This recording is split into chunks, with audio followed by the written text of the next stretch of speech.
power is not simply about dominance or control, it is about understanding the intricate web of human relationships and positioning yourself strategically within them. The corporate boardroom buzzed with tension as Sarah Martinez walked in for what she knew would be the most important meeting of her career. 6 months earlier, she had been overlooked for a promotion that went to someone with half her experience but twice the political savvy. That moment of humiliation had driven her to study the very principles that Niccolò Machiavelli had outlined centuries ago in his seminal work, The Prince. Today, she would demonstrate that she had learned those lessons well. The first rule Sarah had internalized was perhaps the most fundamental: never reveal your true intentions until the moment of action. As she took her seat at the mahogany conference table, she appeared calm and supportive, nodding thoughtfully as her colleagues presented their quarterly reports. Internally, however, she was cataloging every weakness, every contradiction, every opportunity that presented itself. She had spent months building alliances with key stakeholders, not through grand gestures or obvious manipulation, but through genuine value creation and strategic positioning. Machiavelli understood that power flows to those who can navigate uncertainty with clarity and purpose. Sarah had watched her former rival, the one who had received her promotion, struggle with the complexities of leadership. Where he sought to be liked by everyone, Sarah learned that respect was far more valuable than affection. She had observed how his need for universal approval made him indecisive, constantly changing direction based on the last person he had spoken with. This pattern revealed a crucial Machiavellian insight: those who try to please everyone end up satisfying no one and, more importantly, commanding no one's respect. The principle of calculated ambiguity became Sarah's second major tool. While others in the organization felt compelled to take public stances on every issue, she learned to position herself strategically. When the company faced a major restructuring decision, rather than immediately advocating for one side or another, she gathered intelligence from all parties involved. She listened carefully to the CEO's concerns about operational efficiency, the CFO's worries about cost management, and the employees' fears about job security. Only when she had a complete picture did she craft a proposal that addressed multiple concerns simultaneously, positioning herself as the voice of reasoned compromise rather than partisan advocacy. This approach required mastering what Machiavelli called the lion and the fox, the ability to be both strong and cunning as circumstances demanded. During a heated debate about layoffs, Sarah demonstrated the lion's strength by presenting hard data that showed certain departments were genuinely underperforming. But she also showed the fox's cunning by proposing retraining programs that would allow the company to redeploy talent rather than simply cutting costs. This solution protected the organization's human capital while addressing financial concerns, but, more importantly, it established her reputation as someone who could find creative solutions to complex problems. The third principle Sarah mastered was the strategic use of timing. Machiavelli emphasized that fortune favors those who can align their actions with the rhythm of events. Sarah noticed that her organization made its most important decisions during the final 2 weeks of each quarter, when financial pressures were highest and executives were most focused on immediate results. She began timing her most important proposals to coincide with these periods, when decision-makers were primed to act rather than deliberate endlessly. This wasn't manipulation in a negative sense, it was understanding human psychology and organizational dynamics to ensure that good ideas received proper consideration. But, perhaps the most sophisticated principle Sarah learned was the art of making others feel powerful while actually directing their actions. She discovered that the most effective influence often involves helping others achieve their goals in ways that also advance your own objectives. When the marketing director was struggling to demonstrate ROI on digital campaigns, Sarah volunteered to help develop new analytics frameworks. This assistance genuinely benefited the marketing department, but it also gave Sarah deep insights into customer behavior patterns that proved valuable for her own strategic planning. The marketing director came to view Sarah as an invaluable ally, never realizing that the relationship was carefully constructed to serve multiple purposes. The cultivation of strategic relationships required understanding that different people respond to different motivations. Sarah learned to map the psychological landscape of her organization, identifying who was driven by recognition, who craved security, who sought intellectual challenge, and who simply wanted to be left alone to do their work. Armed with this knowledge, she could approach each relationship with the appropriate combination of benefits and appeals. This wasn't cynical manipulation, it was practical psychology applied with ethical boundaries and genuine respect for others' legitimate interests. One of the most counterintuitive lessons Sarah absorbed was the importance of strategic vulnerability. Machiavelli understood that appearing invulnerable could actually make one a target, while carefully chosen displays of weakness could generate support and deflect threats. When Sarah made a minor error in a client presentation, rather than covering it up or deflecting blame, she acknowledged it openly and outlined concrete steps for improvement. This transparency actually enhanced her reputation for integrity and accountability, while making potential rivals less likely to view her as a threat requiring immediate action. The principle of controlled information flow became another cornerstone of Sarah's strategy. She learned that in most organizations, information is power, but only when it's used strategically. Rather than hoarding everything she learned, she became known as someone who shared valuable insights generously, but she was always careful about timing, context, and audience.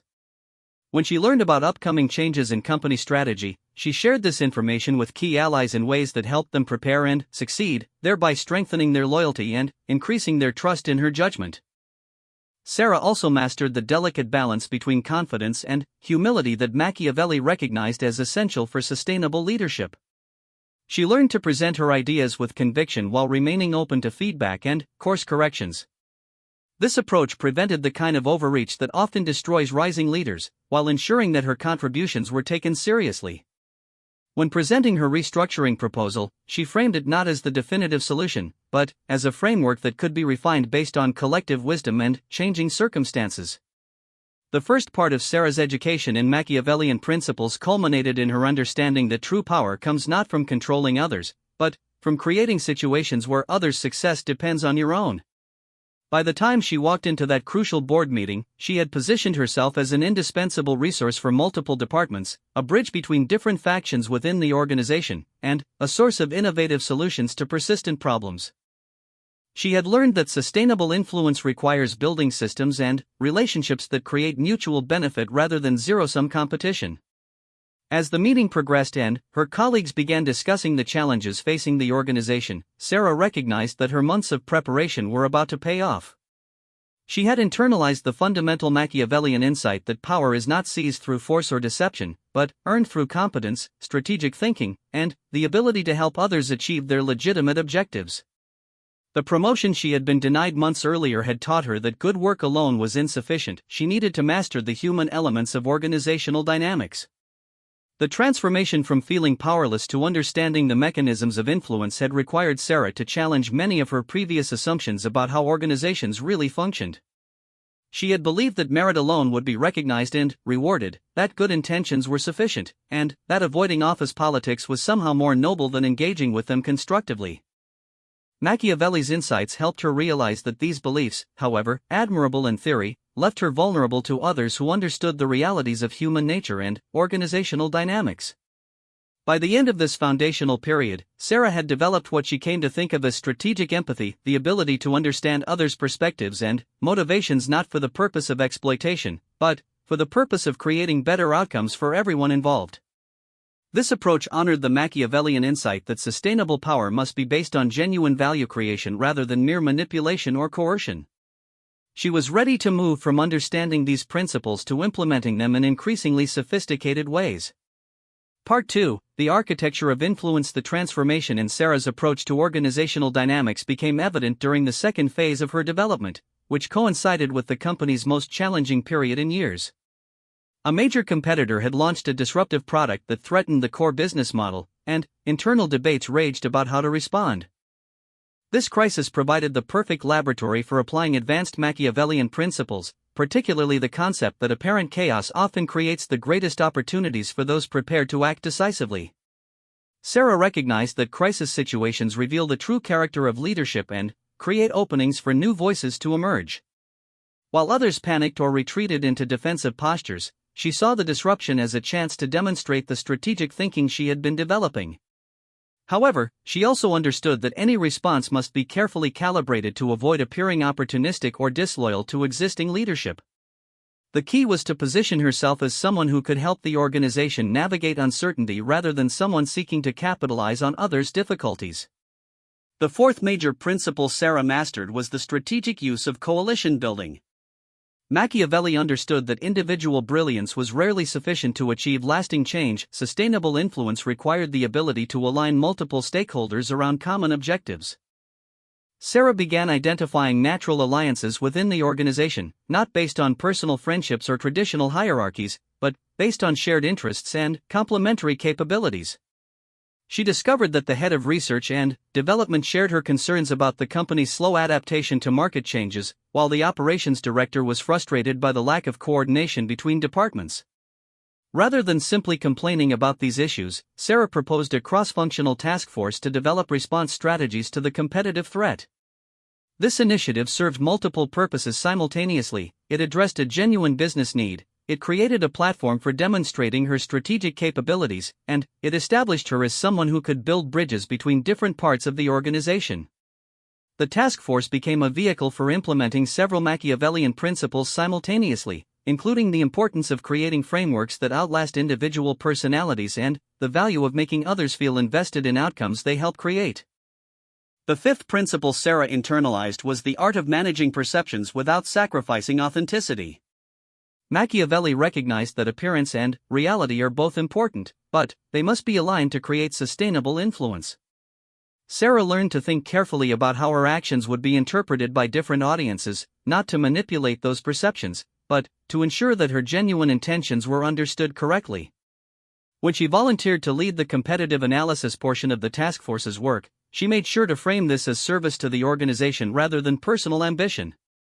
She publicly credited team members for insights and breakthrough moments, while privately ensuring that her own contributions were well documented and understood by key decision-makers. This period also taught Sarah the importance of what Machiavelli called the economy of force, the principle that influence should be applied strategically rather than constantly. She observed that many of her colleagues exhausted themselves and their credibility by weighing in on every issue and fighting every battle. Instead, she learned to conserve her influence for moments when it could have maximum impact. When the task force was debating whether to recommend incremental improvements or fundamental restructuring, Sarah remained quiet during the early discussions, allowing others to stake out positions and reveal their reasoning. Only when the debate had crystallized around specific options did she present her carefully prepared analysis, which reframed the choice in terms that made her preferred solution appear to be the natural compromise between extremes. The sixth principle involved mastering the dynamics of loyalty and independence. Sarah learned that being perceived as completely loyal to any individual or faction could limit her influence, while appearing disloyal could destroy her credibility entirely. The solution was to cultivate what she came to think of as principled flexibility, maintaining consistent values and standards while adapting her positions based on evidence and changing circumstances. When her former boss, the one who had received her promotion, began struggling with the crisis response, Sarah neither abandoned him nor defended his mistakes. Instead, she focused on supporting effective solutions regardless of their origin, which allowed her to maintain professional relationships while demonstrating her commitment to organizational success over personal loyalties. During this period, Sarah also discovered the power of strategic questions. Rather than always providing answers, she learned that asking the right questions could be far more influential. When the executive team was debating whether to cut research funding to maintain short-term profitability, instead of directly arguing against the cuts, Sarah asked a series of questions about how reduced innovation capacity would affect the company's ability to respond to future competitive threats. These questions led the team to recognize the long-term risks of short-term thinking without making Sarah appear to be directly challenging the leadership's judgment.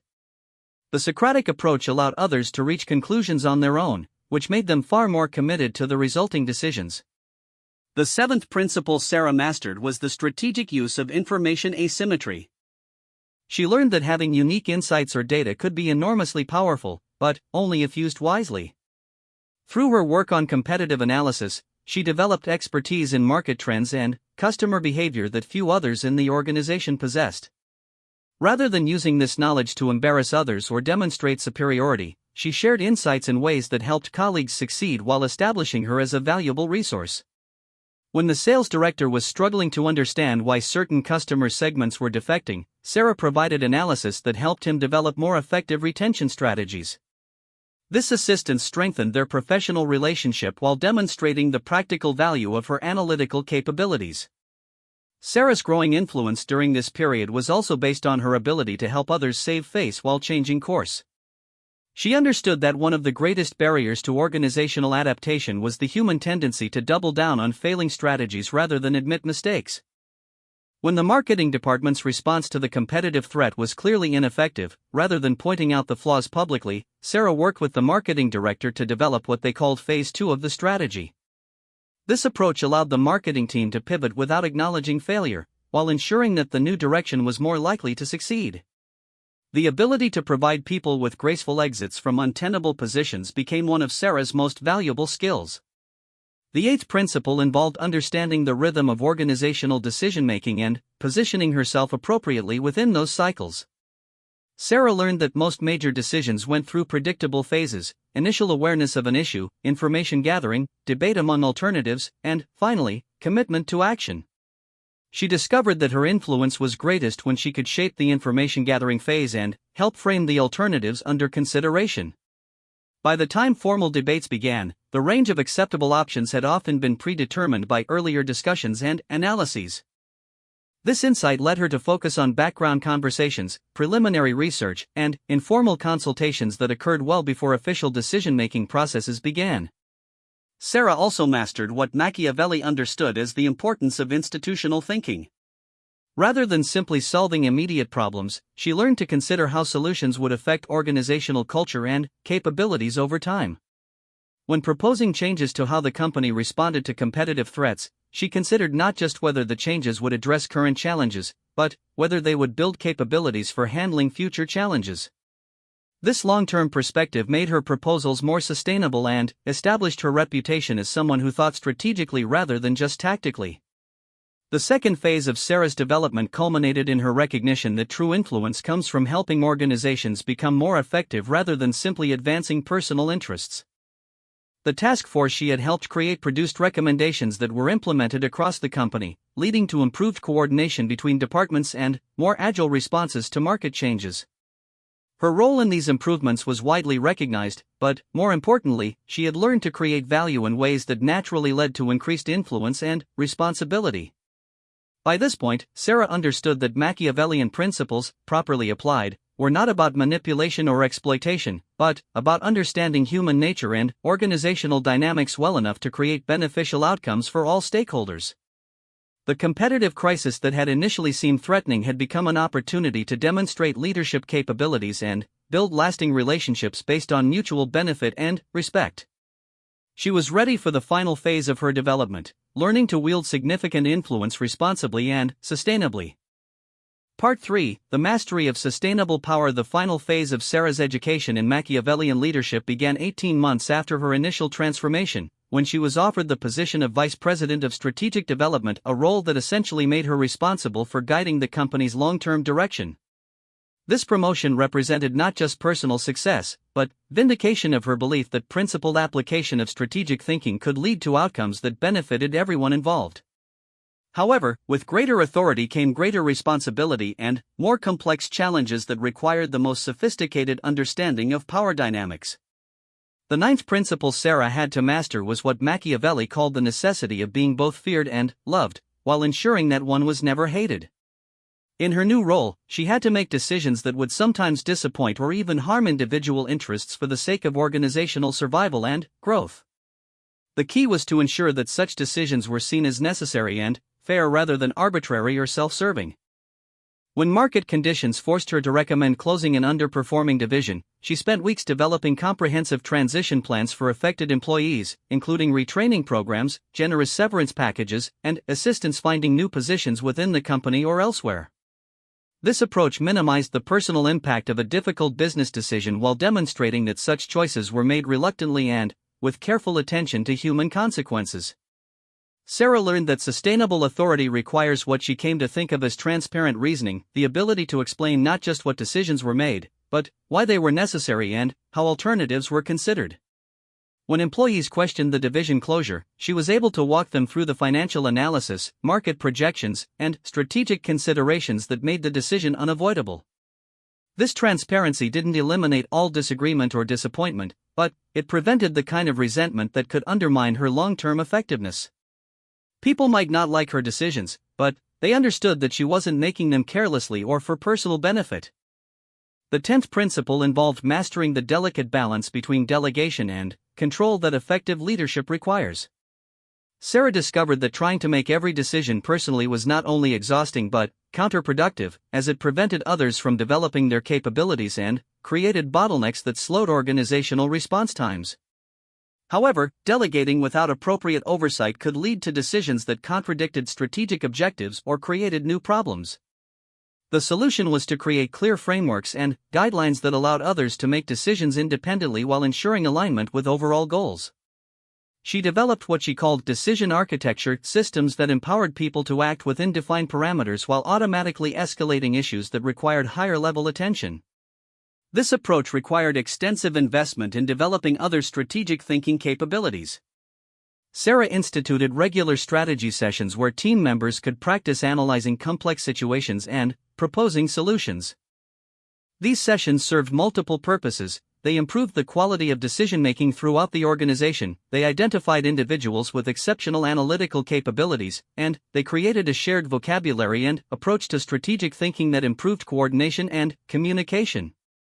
The investment in others' development also created loyalty based on genuine value rather than dependence or fear. The 11th principle Sarah mastered was the art of managing multiple time horizons simultaneously. Machiavelli understood that effective leaders must balance immediate necessities with long-term objectives, often making short-term sacrifices to achieve sustainable advantages. In her role as VP of Strategic Development, Sarah constantly had to weigh quarterly financial pressures against investments in research, market development, and organizational capabilities that wouldn't pay off for years. This required becoming skilled at what she called temporal diplomacy, helping others understand how present actions would affect future options and outcomes. When the CEO pressed for cost cuts that would have eliminated the company's emerging technology research program, Sarah didn't simply argue for maintaining the status quo. Instead, she presented a detailed analysis showing how the research program was developing capabilities that would be essential for the company's survival in markets that were rapidly evolving toward new technological standards. She demonstrated that eliminating the program would save money in the short term but would leave the company vulnerable to competitors who continued investing in innovation. This analysis reframed the choice from spending versus saving to a strategic investment versus strategic vulnerability, making the decision to maintain research funding appear prudent rather than extravagant. The 12th principle involved understanding what Machiavelli called the circulation of elites, the recognition that power structures naturally evolve and that sustainable influence requires adapting to these changes rather than fighting them. Sarah observed that the company's leadership was gradually shifting from founders who emphasized technical innovation to professional managers who focused on operational efficiency and market expansion. Rather than aligning herself exclusively with either group, she positioned herself as someone who could bridge these different approaches and help the organization benefit from both perspectives. This required developing fluency in multiple organizational languages and value systems. Sarah learned to discuss technical innovations in terms of market opportunities and competitive advantages when speaking with business-focused executives, while framing operational improvements in terms of enabling greater innovation when speaking with technically oriented leaders. This wasn't duplicity, it was translation, helping different groups understand how their distinct priorities could be mutually reinforcing rather than conflicting. Sarah also mastered what she came to think of as strategic patience, the ability to work toward long-term objectives even when immediate rewards weren't visible. Some of her most important initiatives, such as developing partnerships with universities to access emerging research and creating talent development programs to build internal capabilities, wouldn't show clear returns for years. However, she understood that sustainable competitive advantage often comes from investments that competitors are unwilling or unable to make because they require patience and long-term thinking. The 13th principle involved learning to navigate the complex relationship between formal authority and actual influence. Sarah discovered that her title and position gave her certain powers, but that using those powers crudely could actually reduce her effectiveness. The most powerful tool at her disposal wasn't the ability to give orders, but the ability to shape how others understood problems and opportunities. When different departments were struggling to coordinate their responses to customer feedback, rather than simply mandating new procedures, Sarah facilitated discussions that helped each group understand how their work affected others and how better coordination would benefit everyone. This approach required mastering what Machiavelli understood as the art of making necessary actions appear voluntary. Sarah learned to present options and analyses in ways that made the best choices seem obvious to others, allowing them to feel ownership over decisions rather than resentment about being directed. When the company needed to restructure its approach to international markets, Sarah organized a series of workshops where regional managers could share their experiences and insights. Through careful facilitation, these sessions led the managers themselves to propose the restructuring changes Sarah believed were necessary, but now the changes had broad support because the managers felt they had developed the solutions themselves. The 14th principle involved understanding that sustainable power requires constant renewal and adaptation. Sarah learned that resting on past successes or assuming that previous strategies would continue working was perhaps the greatest threat to long-term effectiveness. She instituted regular reviews of her own performance and decision-making processes, seeking feedback from colleagues, subordinates, and superiors about how she could improve her effectiveness. This wasn't just humility, it was strategic intelligence gathering that helped her understand how her leadership style was being perceived and what adjustments might be necessary. Sarah also recognized that her influence depended partly on her continued development of new capabilities and insights. She made sure to stay current with developments in strategy, technology, and management through reading, conferences, and conversations with experts in various fields. This ongoing education wasn't just personal development, it was professional necessity, ensuring that her advice and decisions remained based on current best practices rather than outdated approaches. The final principle Sarah mastered was perhaps the most sophisticated, the understanding that true mastery of power involves creating systems and culture that can function effectively even without one's personal involvement. She learned to measure her success not just by what she could accomplish directly, but by how well the organization performed when she wasn't personally managing every detail. This required building robust processes, developing capable successors, and creating cultural norms that supported excellent decision-making at all levels. By the end of her journey, Sarah had transformed from someone who felt powerless in the face of organizational politics to someone who understood how to create positive change through strategic thinking, ethical influence, and genuine value creation. The Machiavellian principles she had studied and applied weren't tools for manipulation or exploitation, but frameworks for understanding human nature and organizational dynamics well enough to benefit everyone involved. Her success wasn't measured just by her personal advancement, but by the improved performance and capabilities of the entire organization.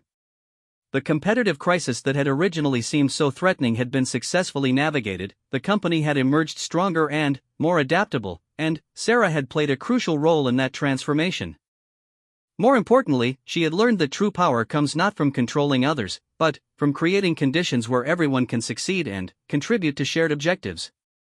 The lessons of Machiavelli, properly understood and ethically applied, had taught her that the best leaders are those who make leadership itself more effective and sustainable. Looking back on her transformation, Sarah realized that the feeling of powerlessness she had once experienced wasn't really about lacking authority or position, it was about not understanding how complex systems actually function and how individuals can influence them constructively. The Machiavellian principles had given her a framework for that understanding, but, more importantly, they had shown her how to use that knowledge in ways that created value for others while achieving her own legitimate objectives. She had learned that the most sophisticated form of power is the ability to help others become more powerful themselves, creating networks of mutual benefit that are far more sustainable than hierarchies based on dominance or control. The document she had essentially written through her experiences served as both personal reflection and practical guide, demonstrating that the principles Machiavelli outlined centuries ago remain relevant for anyone seeking to navigate complex human organizations effectively. The key insight was that these principles, when applied with integrity and genuine concern for others' welfare, could transform not just individual effectiveness but entire organizational cultures. Sarah's story was ultimately about learning to wield influence responsibly and sustainably, creating outcomes that benefited everyone involved while achieving personal goals that aligned with broader organizational success. Her journey from feeling powerless to understanding the architecture of influence had required patience, strategic thinking, and a willingness to challenge her own assumptions about how power really works.